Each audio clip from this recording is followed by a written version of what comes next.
Good day everyone! We are a Group 3 and our presentation is all about the MATLAB Project 1 entitled Civil and Architectural System. This focuses on analyzing the behavior of water flow on a ramp. Using the program, we can compute and visualize how water moves depending on different factors like the ramp length, angle, ray intensity, and ramp width. The goal of this program is to help engineers and designers understand how these variables affect the water discharge and to check if the ramp design is safe or overload. Sa madaling salita, tinutugunan ng program na ito na malaman kung kaya ba na i-handle ng isang ramp ang tubig kapag umuulan at kung ligtas ba ito o hindi. Next slide. Slide to input and unit conversion. Let's start with the input.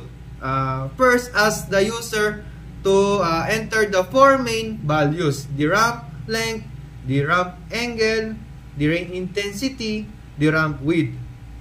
After entering those values, the program defines the gravity constant, which is 9.81 meter per second squared. Ito ay mahalaga dahil ito yung ginagamit natin base para magkaroon tayo ng galaw ng tubig sa rampa. Next po, yung convert po natin yung ray intensity from mmHr or millimeter per hour to meter per second. Ginagawa naman po natin ito para maging consistent po yung ating mga unit sa buong computation.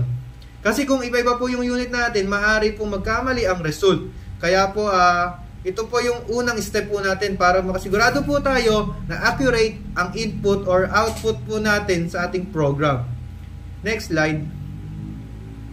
The main calculation po tayo. After po na setting the input, the program start with performing the main calculation.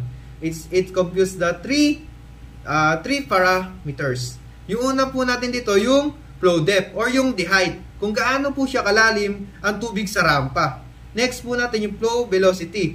Yung flow velocity naman po yung gaano kabilis ang tubig o yung galaw ng tubig. Next po yung flow discharge o yung tinatawag po nating gaano po karaming tubig ang dumadali dito kada segundo. Then the program set the maximum safe discharge o yung tinatawag nating Qmax which at the reference po yung limit. I-computed po na discharge exceed if the safe limit. Madali lang po to. Kapag po yung lalabas po natin status is overload, yung po yung nag-exceed po siya. Then kapag naman pasok po siya sa limit, ang tawag po sa atin ay yung lalabas po sa ating program ay safe. Then next slide. Data preparation for graph naman po. After those computation po, the program po prepares po to visualization. It exceed po tayo, it po tayo ng 50 points doon nga po sa ating mga given, sa ating po 50 sa may ramp length po natin. For each po, may calculate po to ng ramp surface elevation tsaka po flow surface elevation. Ginagawa po natin ito para po maipakita po yung graph kung hanggang saan umaabot ang tubig at kung anong parte ng ramp yung sakop nito. Next slide. Graph plotting. Next po natin yung program po use po ng MATLAB po yung graph plotting po na function po natin. Nagre-represent po muna tayo yung ating pong green line sa ramp surface. Tapos po nagre-represent naman po yung ating red line sa ating pong water surface or the flow surface. It includes the labels for the x-axis and the y-axis, title and the legend. This graph po yung gives po natin a clear picture of the water flows and how deep it gets to different parts of the ramp. Sa pamamagitan po ng graph na ito, mas madali po nating makikita kung may posibilidad ba na mag-overflow po siya or kung safe po yung kanyang design. Next slide. Dito po fprintf na po tayo displaying the result po. Dito po kinukuha po natin yung flow depth, yung rampa po nga po at the end, yung dulo. Yung flow velocity po, yung flow discharge, tsaka yung status. Sabi ko nga po status, yung kung safe ba siya or overload. These values are important po for evaluating our safety performance of the ramp. Kung mataas ba ang discharge o velocity, pwedeng magdulot ito ng erosion o structural damage. Kaya critical na malaman po natin kung safe ba to yung design po natin. Next slide.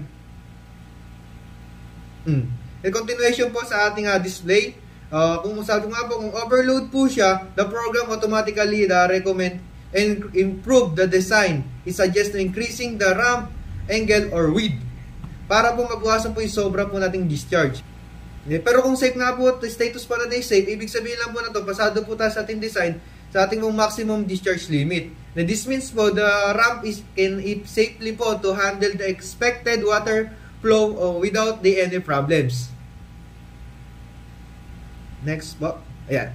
This will be the result of our project 1. The green line represent the ramp surface, while the blue line represent the water surface or flow. Thank you po.